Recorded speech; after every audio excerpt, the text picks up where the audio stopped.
Hello guys. So morning everyone.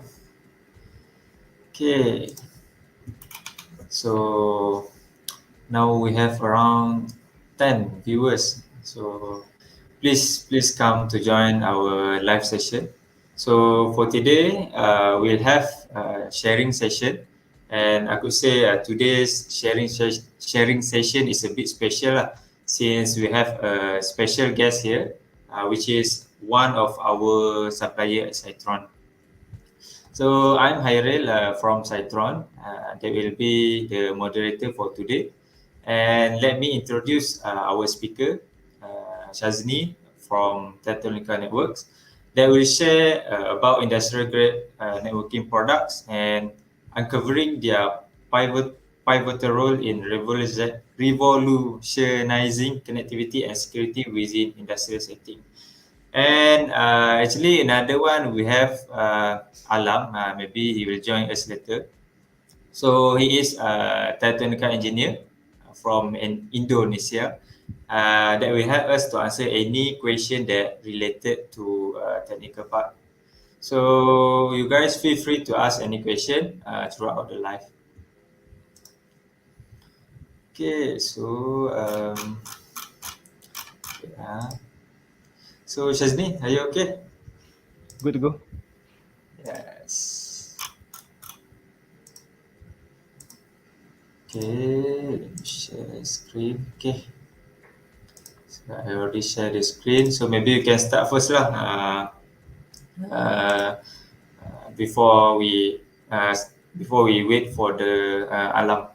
Yeah, sure. Good morning, everyone, and thank you for spending time here. I hope this session is going to be enlightening for everyone in attendance. Hairil made me out to be a special guest. I'm not sure how special that is, but I will go through a short introduction as to what Teltonika Networks is and what we do. Just to establish our credentials in the market and basically the reason why we've been asked to answer the question whether or not 4G is still a viable pathway for industries nowadays. Okay, uh, so uh, some may know the name Teltonika Networks, some may not, but we are part of Teltonika IoT groups. So that group is consisted of several different business units, and we are a manufacturer of hardware for IoT. So we have a telematics unit. If you're looking into tracking and GPS, we have medical IoT and healthcare, and I represent networks specifically, where our focus is in manufacturing network-related devices like 4G and 5G routers, industrial-grade switches, and access points. So we've been around for 25 odd years, and we've grown into a worldwide presence, starting off from our HQ in Lithuania. And right now, even in Southeast Asia itself, we have offices in Malaysia, Singapore, and Indonesia. And we are looking forward to setting up offices in Thailand and Vietnam as well, because we are working already with several partners there. So we are a company that continues to grow and to evolve into a greater global presence. And as manufacturers, um, we are responsible for every bit of our processes, top to bottom.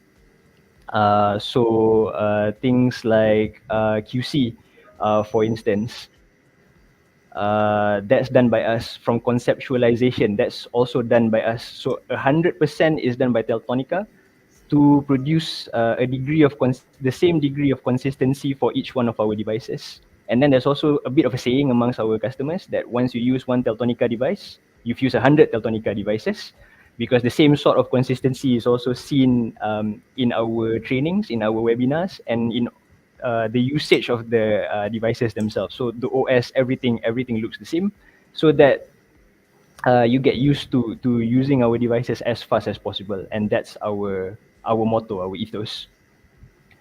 Okay, So all of Shazni, this sorry. has, yeah, go ahead. So we have Alam here. Yes. So yeah, this is engineer from Teltonika.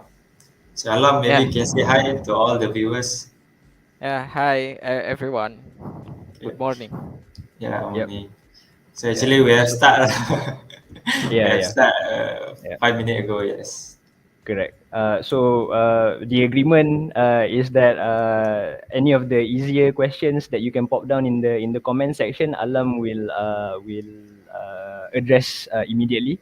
But then there would be some questions that are a bit more complex, and we're going to spend time going through those questions because there will be a few intermissions throughout the webinar. So yeah, he'll be helping me a lot more than I'll be helping him today. So let's just say that. Okay. So where we are on the market, basically.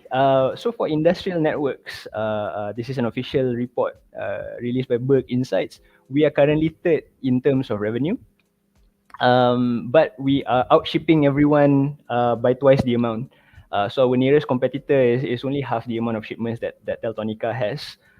So this is partly due to the fact that we are competitively priced, but also at the same time we are also offering competitive features for that pricing. So we are gunning for that number one spot that's being held by Cradle Point. So I don't know, maybe if we have this session again next year, we'd be higher up above on that list. So fingers crossed. Right. So, as mentioned earlier, for Teltonika Networks, our strengths would be in industrial grade network connectivity devices. And the core products that we have would be our routers, our gateways, and our switches, all of which are industrial grade. It comes in aluminum casing. It's designed to withstand harsh conditions and high temperatures. It gives more robust connections while also still being easy to use and configure. And we'll go a bit more into this later. Um, but because the largest market that would require network devices is the enterprise market, we've been starting to develop devices for this market as well. And this is one of the industries that I will be focusing on throughout this webinar. Um, and now, yeah, the main question, would 4G still be reliable in industry nowadays? So if we are going by Jendela, so for those of you who aren't sure, Jendela is actually Malaysia's leading initiative in providing connectivity for the country. According to Jendela, yes, 4G is relevant, as you can see by the map here. And it's the same case in both West Malaysia and East Malaysia, whereby 4G is basically available almost throughout the entirety of the region, and 5G is concentrated only in the main cities. And even then, it's still basically only along the west coast so far. So even though there's a lot of talk about 5G being the new thing here, a lot of experts actually say Malaysia is not even actually at the peak of 4G penetration yet. So we are still trying to maximize 4G, let alone 5G. So short answer, is 4G still relevant? Yes. Now we can all go back. How But about if 3G? you, yeah, sorry, How 3G. about 3G? Yes. Right. So 3G is either slowly being phased out or has already been phased out. In a lot of cases that I personally have looked at, even in rural areas, there are no longer any 3G connections available. And in fact, the question automatically becomes: you have 4G, right? What about Yes. 2G? Is are your devices 2G compatible? So what happened to 3G? Oh no, 3G is dead. So I'm not sure how true that is basically in Malaysia, but a lot of the focus right now would be to maximize 4G, and then if possible have an infrastructure that's ready for 5G as well, as the technology comes into play more and more down the line. Okay, Okay. right.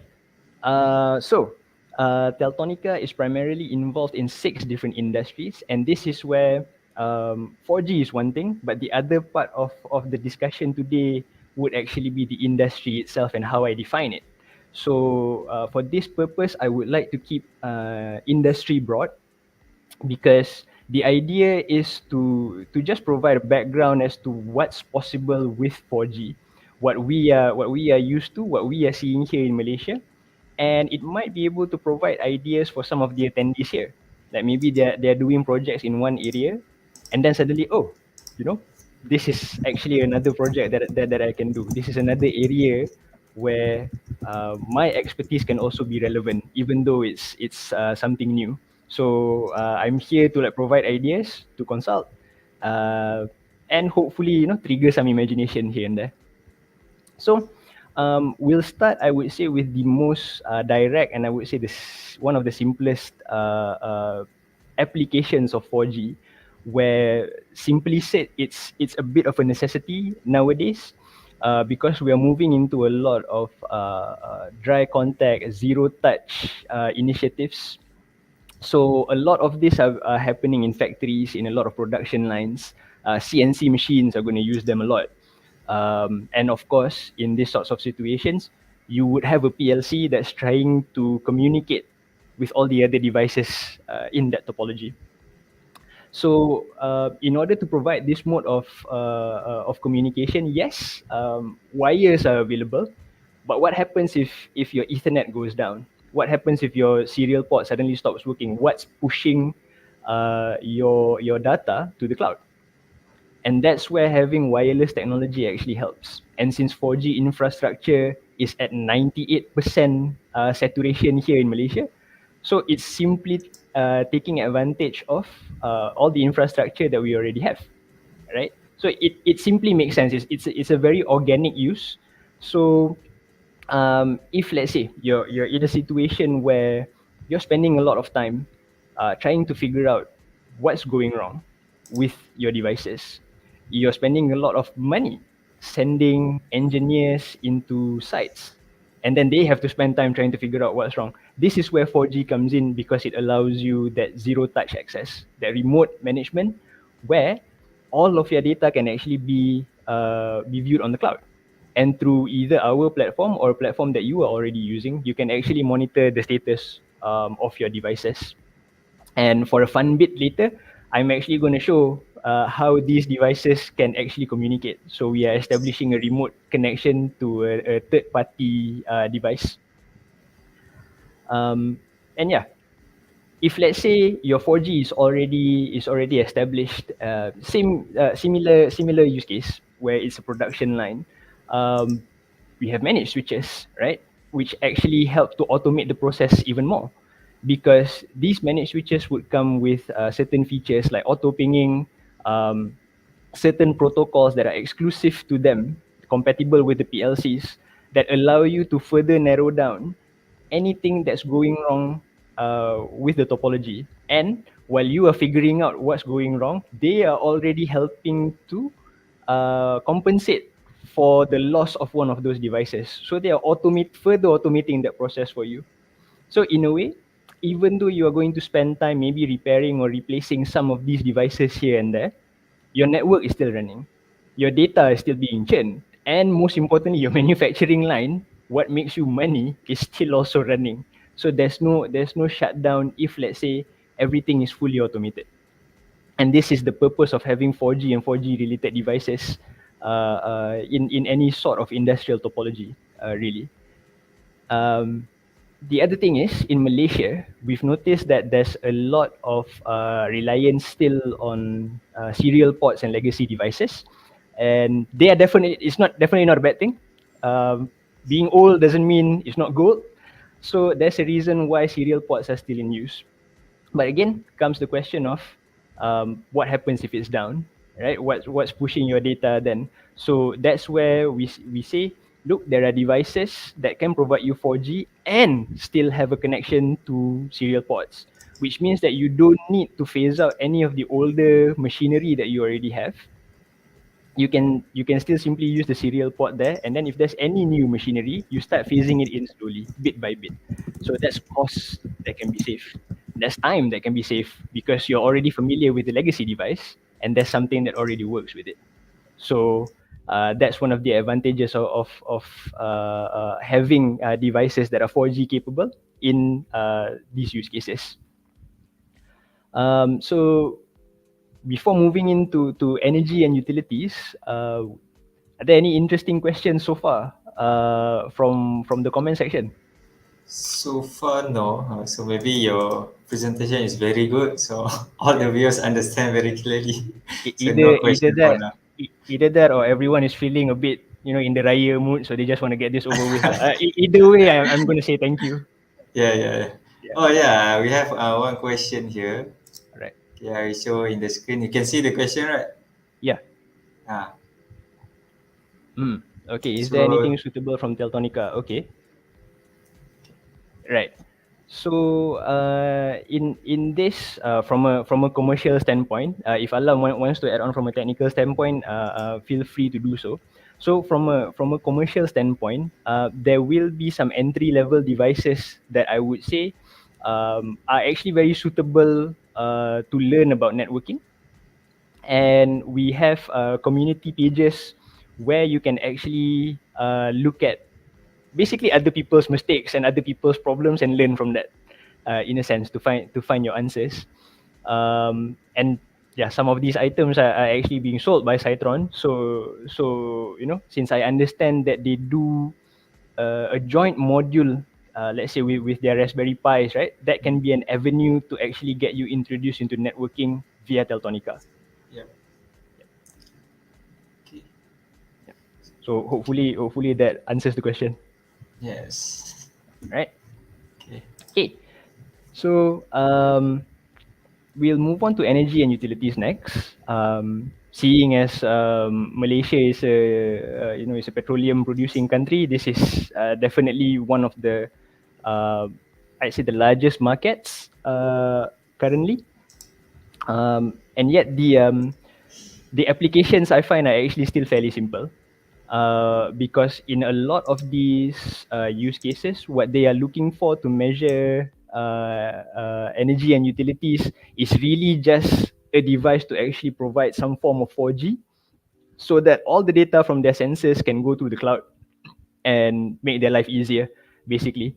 So this is again another very simple example of a 4G device being used in an industry where it's simply just a matter of placing a gateway, the TRB 140 in the middle there, to provide the most basic category of 4G, which is Cat 1. And that's because we want to be able to make 4G accessible to everyone. So if let's say your need for data is not high, so there's no point selling you a Cat 20 device, right? So you only need something that allows you to do the job. At the same time, that item needs to be robust enough to be in a situation where it can work in the middle of nowhere, because a lot of these testing areas are fairly rural, right? So God knows what kind of signal that you're going to get. So we always try to mix and match the needs to the use case requirements. And then for an added layer of complexity and flexibility, we can have a use case like this, where again, there's a gateway in the middle, again, to provide rudimentary 4G, but this use case is in the middle of a desert. So again, one thing here is that your connection may or may not be there, right? Because it's in the middle of nowhere. But secondly, it also highlights the powering options that you can get. So in this case, it's powered by a solar device. So this is actually, you don't have to have a certain type of PSU. You don't have to limit yourself to a certain type of device to actually use a 4G device. Again, we are all about making 4G accessible. So any sort of creative applications are actually things that we encourage. And this is probably not the most creative one we have, really. So in a lot of different situations, uh, this is actually a very feasible use case. There's actually someone from Genting Plantations, for instance. Theirs is agriculture, but they are using the exact same case and the exact same solar panel to actually power up the device. So one thing can be applied throughout a lot of different use cases and vice versa. So yeah, again, my job today is to make sure everyone here gets triggered in terms of their imagination Oh to yeah. help explore Wait, the possibilities. I Yeah, have question. I'm yeah. curious. Before this, you mentioned that Mm. Genting plantation. Plantations. Yeah. So is it good to apply solar in Genting? As we know, Genting is the temperature is a bit low, right? So does Uh, it good for solar punya system?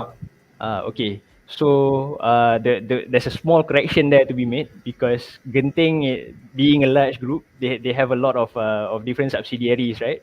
So Oh, Genting plantations actually is more like Sime Darby plantations. oh, I So see. yeah, so they have a lot of land in a lot of different places. It's not just in Genting itself. But the Mm-hmm. short answer is yes, solar applications can still be used there. But then there's also this is where again the creativity comes in. If let's say you can get something like an uninterruptible power supply to be your backup along with your solar generator, it can still work because half of the time when the sun is up, then yeah, you can use your solar energy. But when it gets gloomy and dark as it does in up there in the mountains, then yeah, it's still feasible for you to use the UPS to actually power up your device. So there's a lot of different options there, right? um, this use case, I would say is a bit oversimplified because I think there's a lot of things. You can see that there's production, transmission, and the substation sections, and I think each of them actually would have their own feasible IoT use case that's applied there. But where this is, I would say, a bit more complex is not just in terms of the site itself, but because of the how do we say this of the outcomes basically after this, because after this, past the substation, you're gonna go through your meters. Your smart meters are gonna be have to be able to read how much power is being consumed by household, blah blah blah, and all of this needs to be done um, on time. One, and I'm not sure how it works, but I'm pretty sure that you can't just have the readings fail in the middle of billing someone because then you're gonna get the amounts wrong. So that's where having a stable 4G device would actually help out in a situation like this. And for this use case in particular, they are using a dual SIM 4G device, which means that once again, if you are in a rural area where you are a bit unsure of how the connections are going to be, having two SIMs means that you can play around with either different SIMs from different service providers, or you can double up the same SIM card from the same provider. So if let's say one SIM card from Maxis is going down and the data cap is almost reached, then another Maxis one actually comes in because the coverage there is only good for Maxis. But you have two of them working in tandem so that nothing fails. And then to add to that, this device can also give you Wi-Fi. So that's three layers of failover that you're getting if let's say your Ethernet goes down. So yeah, if let's say someone's still figuring out whether or not 4G is important, I'd say this use case is a perfect example of why it is. Um, Simply because it's so accessible, it's so widespread that it makes perfect sense to just utilize and to double up on as much of the redundancy as possible.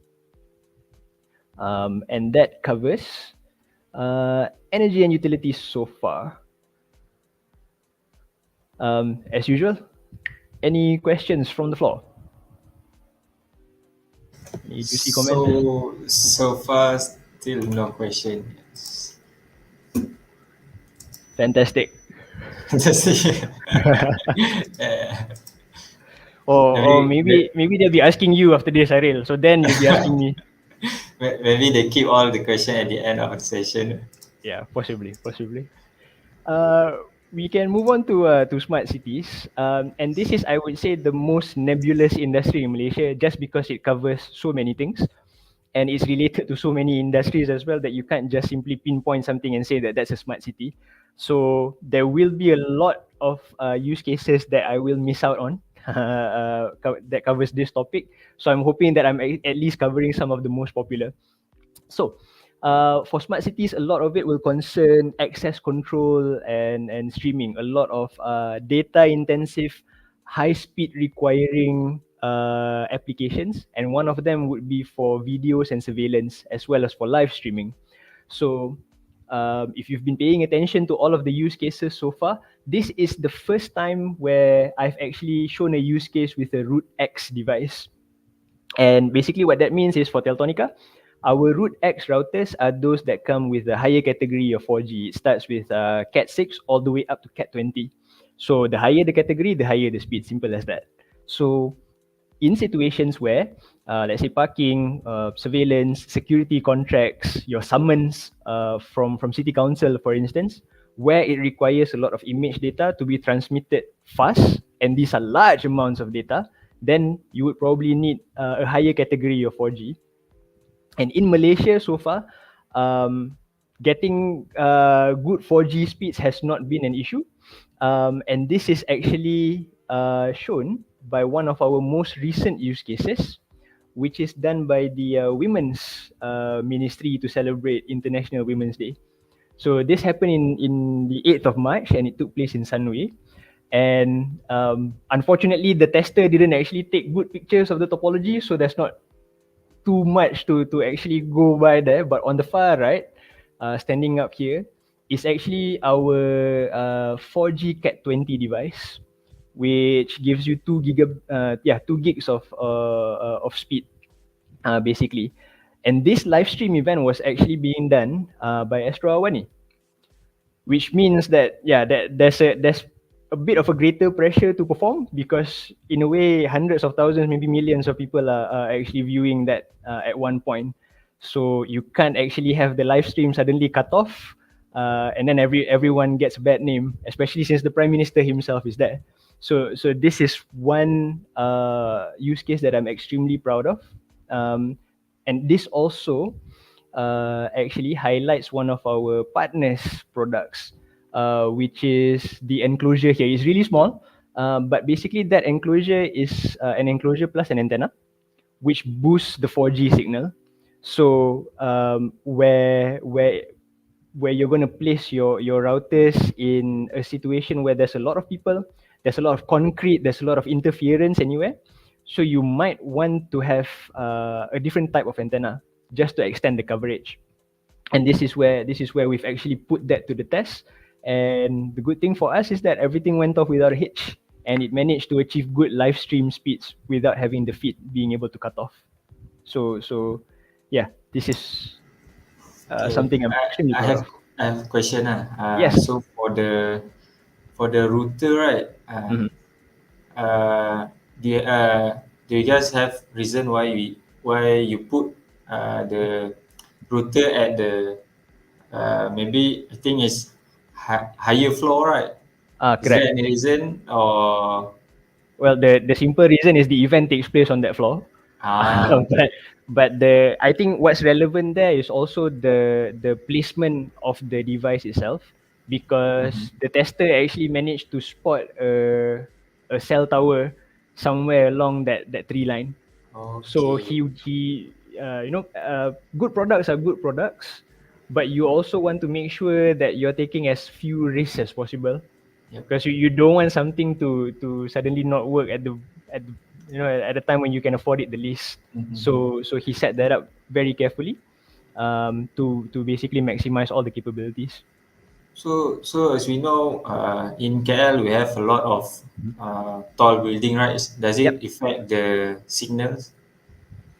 Okay, in situations where it does, of which we've not really found too many, to be honest. So there are some slightly more creative solutions that can be taken. So one of them is, as I mentioned, you can try a different type of antenna, or a different placement of antenna. So you can have antennas that are placed outside a box, for instance, where you put the router in to boost the signal. That might help. In a factory where it's like metal and concrete, putting a router inside the factory itself may not be a good idea, but there's still a 4G signal from the outside. So you can put your 4G router outside to pull that 4G signal in, and have Wi-Fi access via access points throughout the factory. So this has been done before, and it's a fairly simple solution to the connectivity issue, because we do understand that there's a lot of industries that take place in situations like that, and we've managed to solve it. So yeah. Okay, great. Then last question from me. Yeah, no problem. So I want to ask about the CCTV. The Okay. before this one. So is there any specific type or brand of CCTV that we need to use with the TSW 100 with the switch? Is there any specific Yeah. brand to use? So far, we have, if there's a limit, we haven't found any. Ah, Because okay. we've worked directly with Hikvision in the past, and they are one of the largest manufacturers of CCTVs right now. And in Malaysia, they're everywhere basically, and that's one of our partners. So if a company that big can trust us, then yeah, again, we don't see a reason why it shouldn't work. Yeah. Okay, thank you. Okay. Fantastic. Um, what's getting more popular in Malaysia right now? There are companies like Sunway Popbox, which I believe is the largest implementer of parcel terminals like this. Um, these have a similar situation to like a lot of vending machines where they are placed down in ground floors or basements of shopping malls or rural areas and places like that where they need extra redundancy and they need a better type of connection compared to what comes with the self-service terminals, because these terminals normally come with a form of network transmitter and receiver, but it doesn't actually make use of 4G connections. So it was a surprise to us even when we actually approached this company and they told us their issues, and it turns out they haven't even considered 4G, even though we feel that it's a bit of a no-brainer.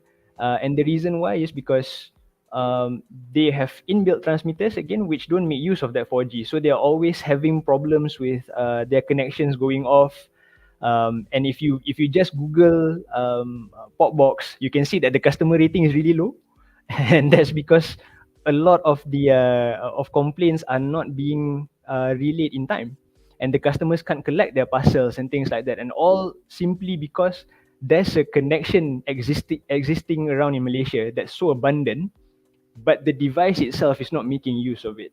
And that's where we started introducing our 4G devices with dual SIMs in order for them to adopt a different type of network, um, and to also have extra redundancy because of the dual SIMs. And this is something extremely new to them, but we are excited to see where this goes. So as a lot more of these come up, you probably see a lot more Teltonika devices as well. Right. So again, anyone have any questions in the comments? Still no question for now. So I will give a question. Okay, no So I problem. will give a question. So what is the uh, I would say the most reliable telco that Mm-hmm. support in most area in Malaysia? What is the Uh, most the best telco lah that mm. support in most area in Malaysia? Right. So there's no one answer to that. I would say the one that gives the most options is Maxis, but coverages will differ in terms of service providers. So if you actually notice, the closer you get to Maxis tower, the more horrible your Maxis signal is. Ironically, right? But the stronger U Mobile is. So it really does depend on the location. I would say, and the coverage. Um, so if anyone is curious to see what areas are being covered by which ISPs, Jendela actually has a very good tool, and that's why I got that map, and it's already divided across the different types of telcos, so you can actually see what has coverage where. If let's say there's anyone here who's doing projects offshore, you'll be happy to note that Celcom DG actually has up to 5G connection, even though it's offshore. So that was a surprise to me as well. Oh, So yeah, that answers like 5% of your question, I would say.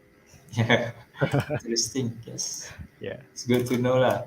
yeah, Yeah, I think this one is uh, the crucial part lah. I mean, if you buy maybe thousand ringgit of router, but you choose the wrong SIM card or telco, then no use lah. You have a correct. expensive router. Yes.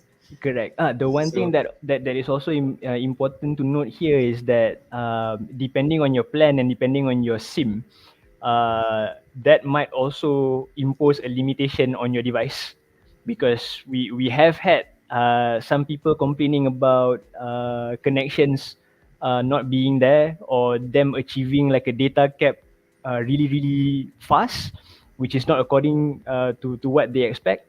And we found that this is normally not a problem with the hardware, regardless of the brand. It is with the service providers themselves, because they are offering the wrong plans for the wrong use case. Mm-hmm. So this is something important for a lot of integrators and sometimes end users even to know before actually committing to an ISP. Because in essence, it doesn't matter what device you use, as long as the SIM card fits, it should work. And that's really it. Yeah. Okay, clear. Okay. So we have requests. So we Request. can you explain again the use case or application for dual Application. SIM The card SIM card. router? Okay. Yes. I can a bit. I think Alam might be able to provide the slightly deeper answer. Simple this Yeah. In yes. case you're getting bored, there, Alam, I'm giving you something to do, lah. Huh? Yes. Yeah, yeah. About the use case or applicate for dual SIM card router. Yeah. As Shashni explained before. But from my perspective, in technical, we have to feature the feature such as SIM switch mechanism. It will be as it will be cover your if your primary SIM card is goes down, and then the second SIM card will be up, so your mobile connection still connect, and there is no internet issue. And then besides SIM switch feature, we have a file over mechanism. So we have some interface like one wire interface, and then Wi-Fi interface, and then mobile interface. So if you want, if there is one interface goes down, the another interface can back up for the internet connections. Maybe that's it from my perspective from Yeah. technical side. Yeah. Yes. So Thank you. so if let's say you are trying to apply that in real life, actually, in a sense, you don't need to use a dual SIM Yep. device basically, because it's not compulsory. You can even take out all the SIMs and just use Wi-Fi or Ethernet if you want. But it's more towards there's no one situation that necessitates using a single SIM. There's no single situation that makes it necessary for you to use dual SIMs. So it's more of an option. This is what testing is for. So once you get a device, and once you begin your testing and your deployment, you can figure out what do you actually need there. If let's say, yeah, you do need an extra SIM card because your data cap is being full, is reaching capacity way too fast, then yeah, you might need another SIM card to actually make sure you always have 4G there.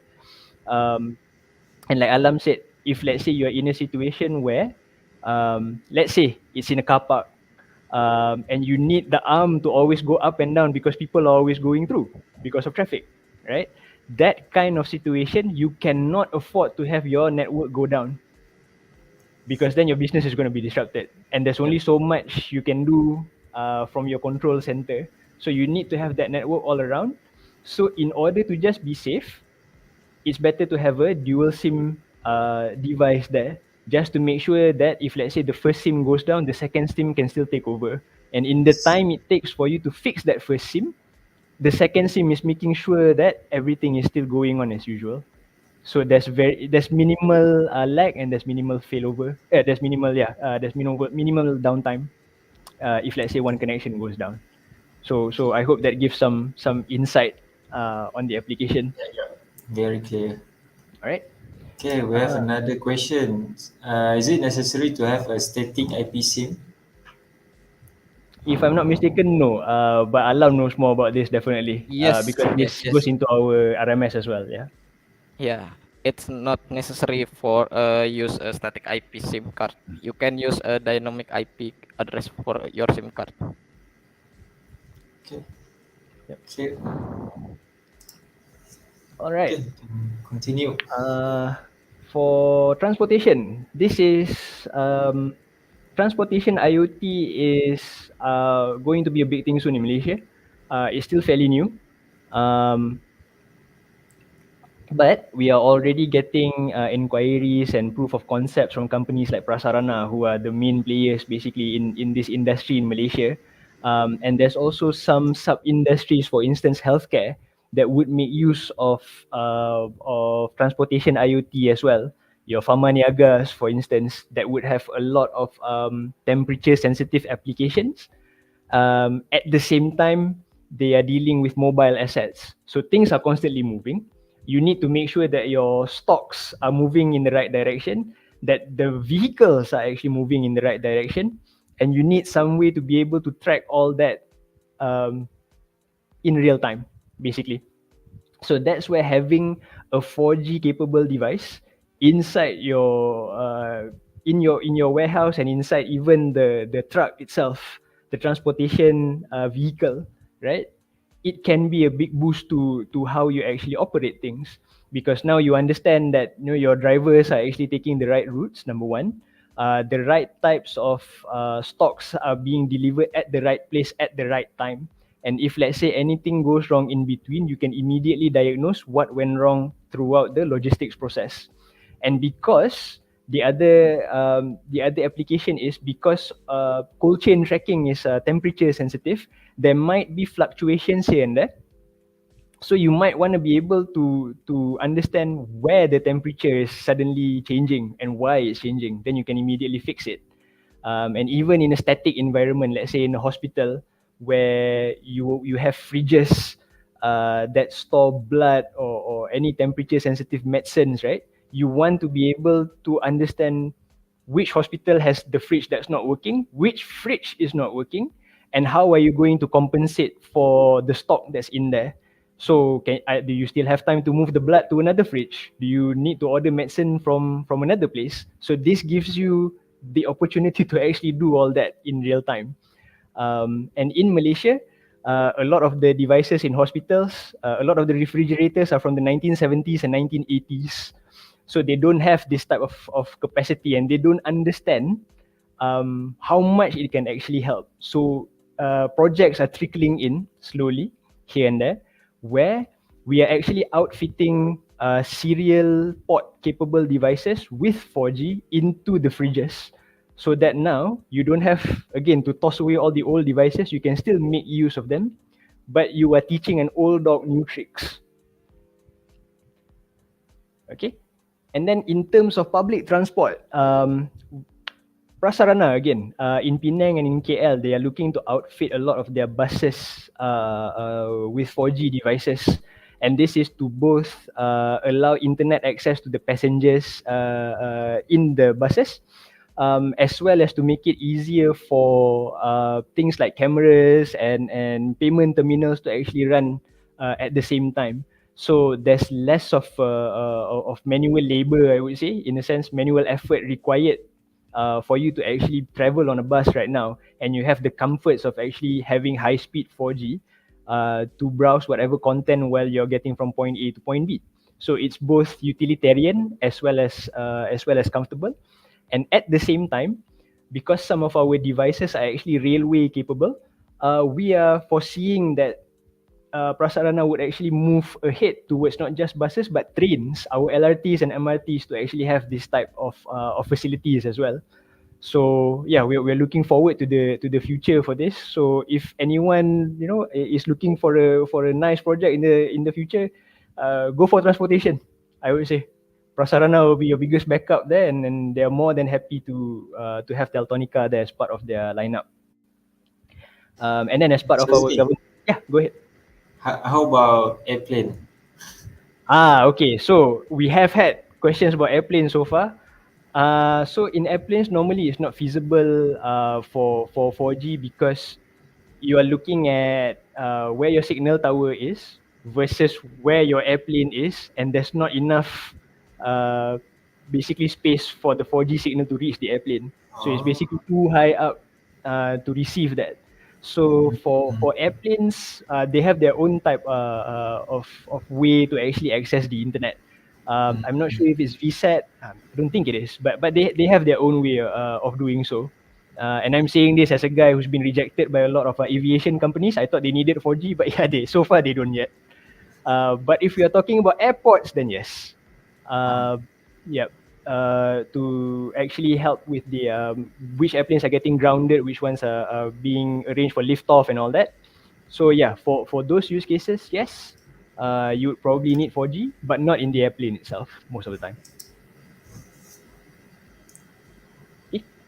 Um, This year, I think, someone correct me if I'm wrong, but we are going to see about 9,000 EV chargers, I believe, in just Klang Valley alone, and this is part of the of our government initiative. So EV chargers are also gaining popularity, and where you would use a 4G device is again to just provide that connectivity there. And if let's say for this use case, for example, you have Wi-Fi there that can only be accessed by your technicians if let's say they need to go to site and actually solve any issues there and then. So you know they have exclusive connection there, and they're not fighting for access with anybody else.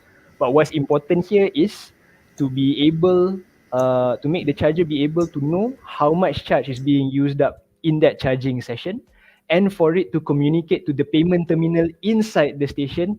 This guy has used this much charge. This is how much he should be billed, and that bill should appear in the payment portal, and all of this should happen basically instantaneously.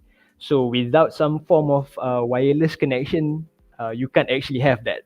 So again, 4G is there, so we make use of it in these types of use cases as well. Okay, we're going into enterprise next, which is not our strong point. Any questions from the floor? No, for now. All right. Yes, we can proceed. We have, Yeah. I think, 13 minutes left. Okay, So sure. So I'll run through this. This is very short. So Yes. enterprise, again, is not where Teltonika would actually focus in, because we are more industrial focused. But this still is the largest market that needs network devices. So we are constantly evolving and introducing things that are enterprise ready. So let's say it's in a startup or in a small office where costs can be prohibitive for your Cisco's and your Arubas. So Teltonika provides a budget-friendly option for you to get wireless connection. But also, if let's say you're waiting for a fiber connection, and that's going to take time in your location, you can have a device there that supplies you 4G for the time being while waiting for your fiber to be installed. And we have devices that actually have 4G plus fiber, so that when the fiber line comes in, you can just connect it there as your primary, and then have the 4G as a backup. So that's a fairly popular enterprise use case, and you can extrapolate it further. Because in a lot of enterprises, in a lot of offices, you will need to do tunneling and VLAN tagging. And this is something that our routers have been able to do for a long time. And since we've actually managed to release managed switches very recently, so this is a facility, this is a function that actually can be easily provided. So for those of you who are considering moving into enterprise applications, then there are things that Teltonika has for you to consider as well. Okay, and then the final industry that we are looking at would be retail.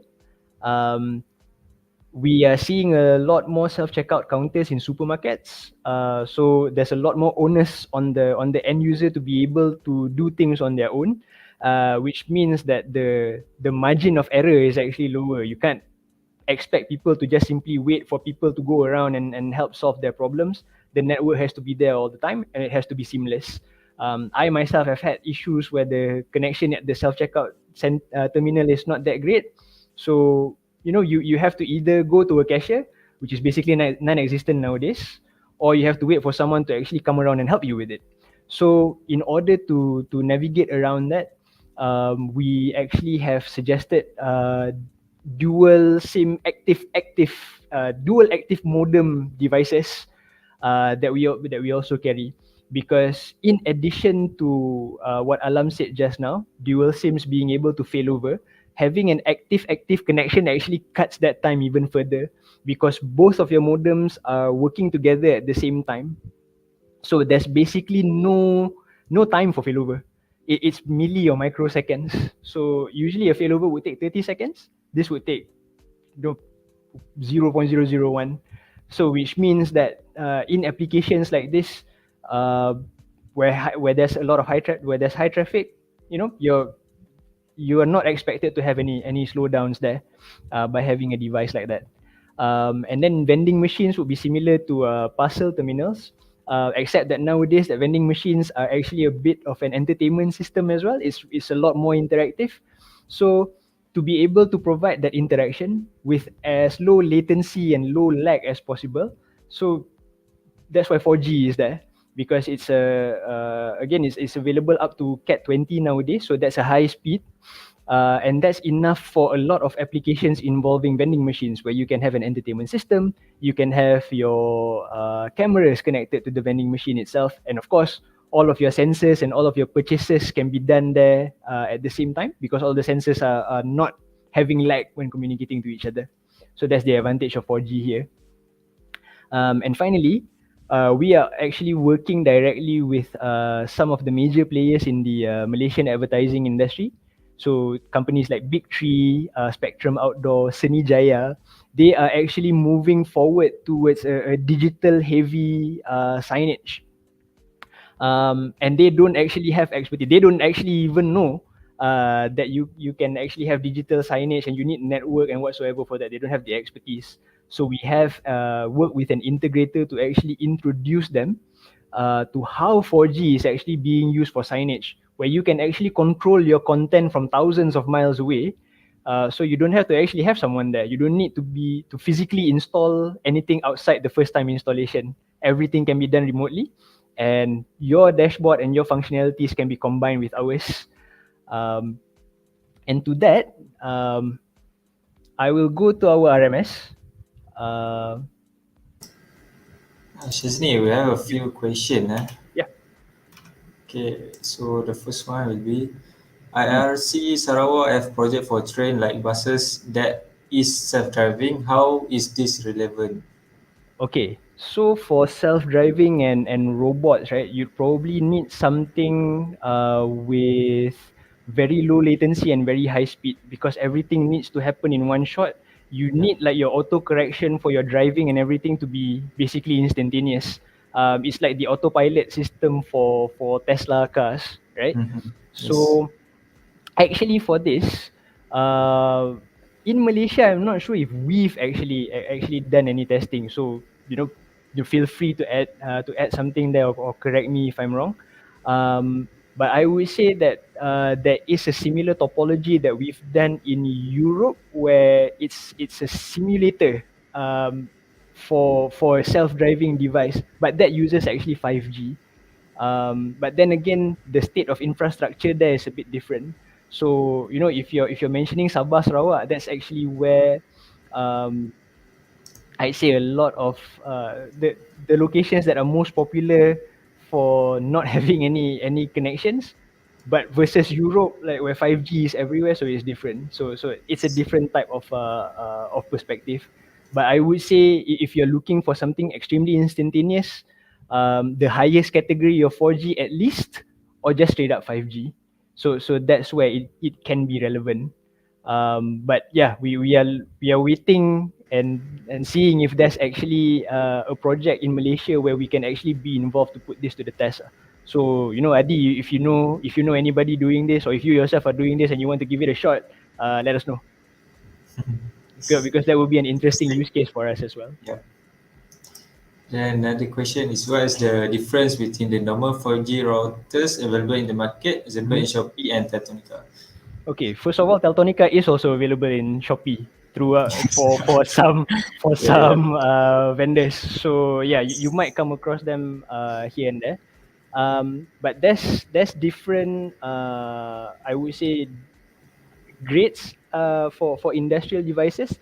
So you would have your daily residential users, like our normally we get the plastic devices from telecom, for instance, for our broadband and our fiber, right? That works for commercial or for residential usage. And then you go to Cisco, to Aruba, that does enterprise grade. So For enterprise, you're not looking to install your devices in harsh conditions, or subject them to extreme sorts of usages.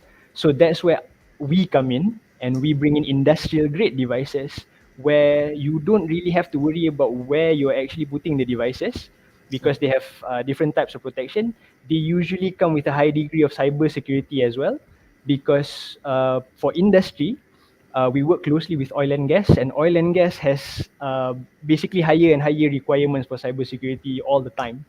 There are measures that we take to make sure that our cybersecurity is at the highest level that it can be, and it's been used in the American government as well. Um, but there's also the fact that if you go for an industrial grade device, there's no reason why it can't be used for an enterprise or a residential use case, really. Yes. So I mean, it might be overkill lah if you're using an industrial 5G device for your house. Then I'd probably be asking, where does your money go, right? So it's a bit of an overkill there. Um, and then the thing with Teltonika, to be sure, is that the one thing you can look at is our pricing is normally fairly competitive compared to the rest of the market. We are somewhere in the middle, considering that we don't really have any features that are locked behind paywalls or brands.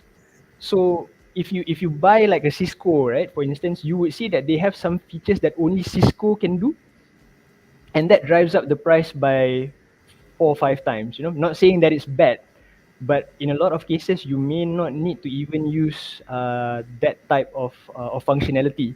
So you're okay with 90% of that, and that's where Teltonika comes in. That's how we've managed to keep our costs fairly competitive. So you can have like 95% of what another brand has at a better price at a similar quality, and we don't lock anything behind a lot of licenses or paywalls, basically.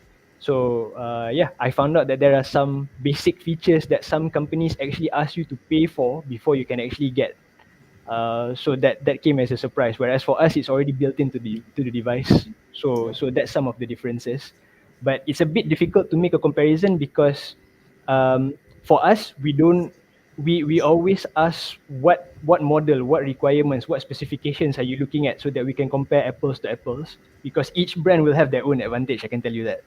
Yes. So if you have something specific in mind, let us know, and then we can match to the closest possible device that we have.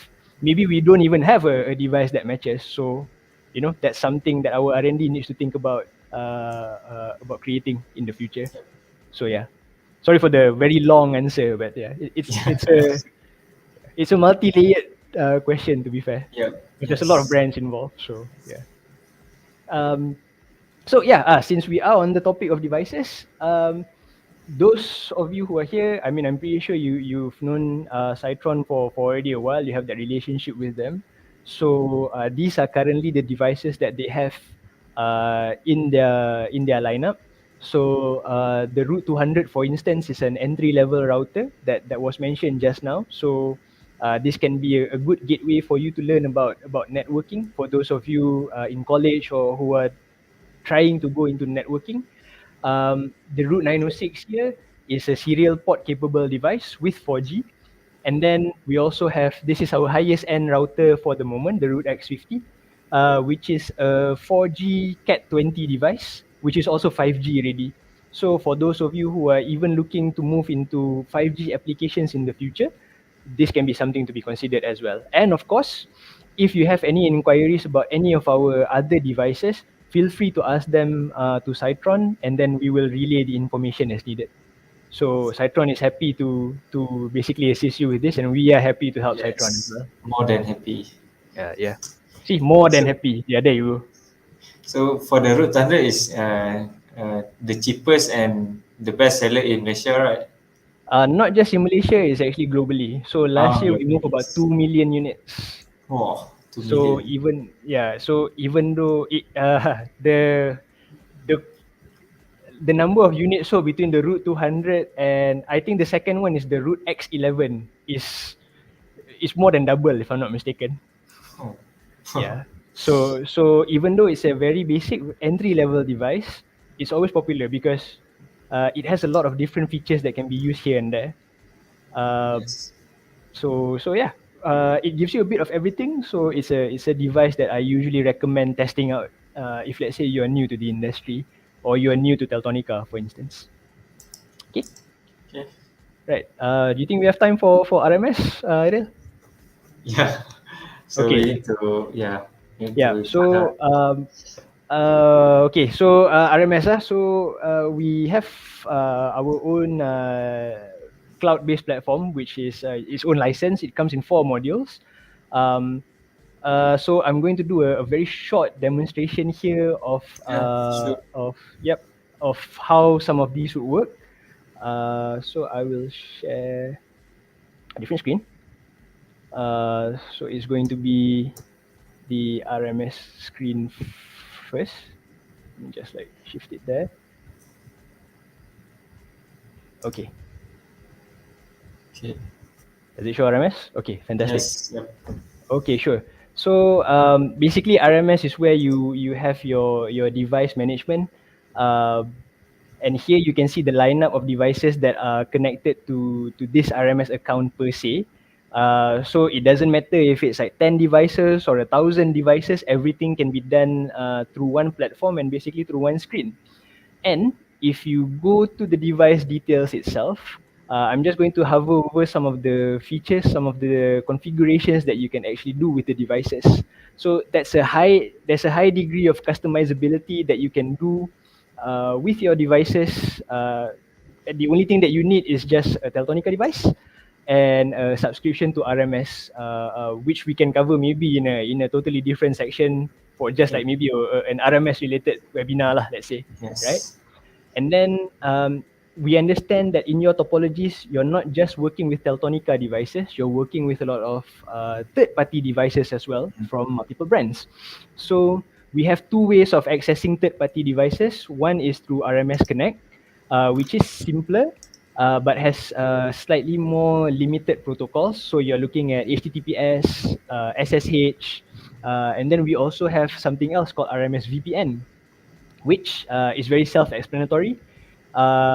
Creates a VPN tunnel basically between your Teltonika device and your third-party device. And all you need to do is to basically just add those devices through the portal, and you don't need to have expertise to set up VPN to actually use this because Teltonika would actually auto assign the addresses to you.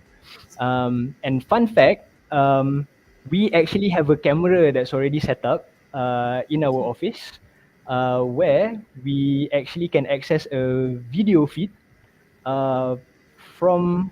I'm here in Malaysia and the camera is over there in Indonesia. So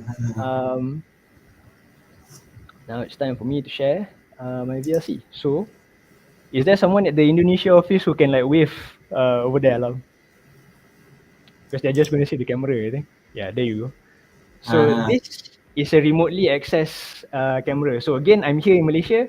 This camera is all the way there in Indonesia, and we can actually access the camera feed in real time. So it means that no matter where you are, if let's say you need to not just configure but to control a third-party device, you can actually do that from the safety of your laptop.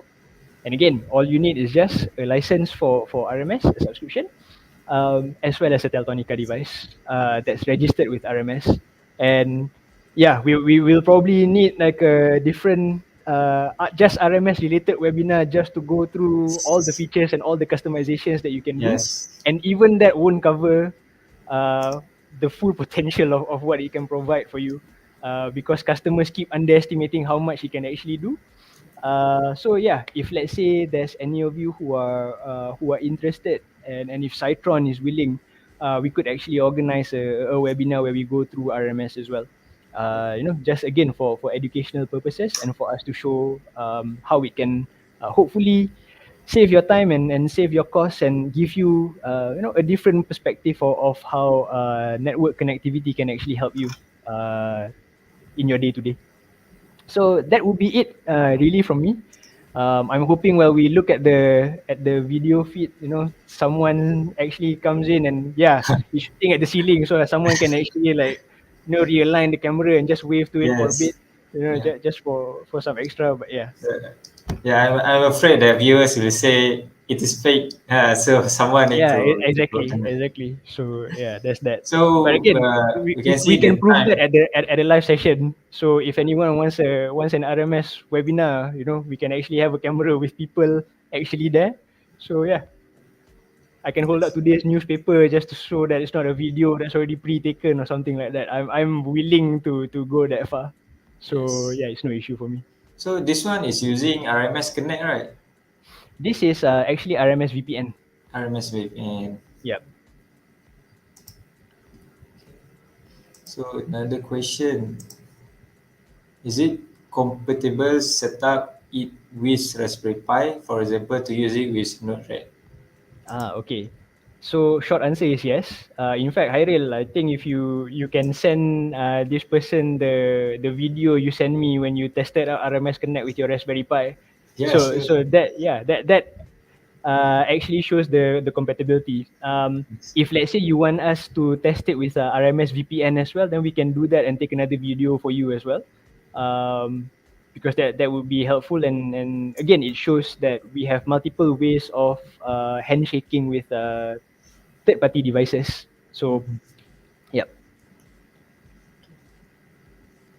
So we are not cover much about the RMS, right? Because yeah, I see a lot of yeah, tabs and features on the RMS. So yeah, we exactly. don't have much time to cover all. So I think this is the end of our sharing session. So if Yep. there is any other question, can still 1 minute. We wait for 1 minute if we still have more question from the viewers. Yeah, sure. Give Alam a question. Come on. Yes. Yeah. He's joining all the way from Indonesia. Yeah. So I think you guys realize that this sharing session will have a lucky draw, right? So for the lucky draw, uh, the lucky draw is for the registered participant. So we see a lot of registered participant. So we will not make the lucky draw live in here because yeah, we cannot choose. We cannot choose. I mean that I will just make a spread lucky draw. So all the registered participant will have a unique number. So I'll just choose one number for the winner, and then I will email the winner lah, and ask for the details. And also will post a poster about the winner and the prize. Yes. Okay, so I think there is no comment. So yeah, All right, so cool. So thank you everyone for your time. I'm hoping that was enlightening. Again, if it's not enlightening, we can have another one. yes, You know, because I'm sure that there are some questions that I only touched on, and there's things that we can always learn and look to explore further, and it's very exciting for us to know as well. So yeah, especially the autonomous driving vehicles. That's yes, yeah, again, if you need to have a conversation directly with us as well, it's no problem as well. Again, we are happy to provide our expertise as much as possible. So yeah, feel free to reach out. And yeah, if there's anything you need specifically from Citron, you can always contact them, and if it pertains to us, then yeah, we always have solutions for them as well. So yep. yeah, So is still video recording available later? Yes, you can watch again the video available in our YouTube, Citron, or Facebook. Okay, yep, so I think that's all. Sorry for taking your time. I think we over 10 minutes. yeah, I apologize for that. Yes. So yeah, thank you, Shazni and Alam. Alam is Yeah, far away from Indonesia, joining us yeah, today. So yeah, hopefully, if we have requests to do another webinar, maybe covering about the RMS. So we'll let you guys know lah. Yep. Okay. Yeah. So thank you. All right. See you again when I Thank you see you. guys. Selamat Hari Raya. Yes, Selamat Hari Raya. Thank you guys. Okay. Bye bye. Bye bye.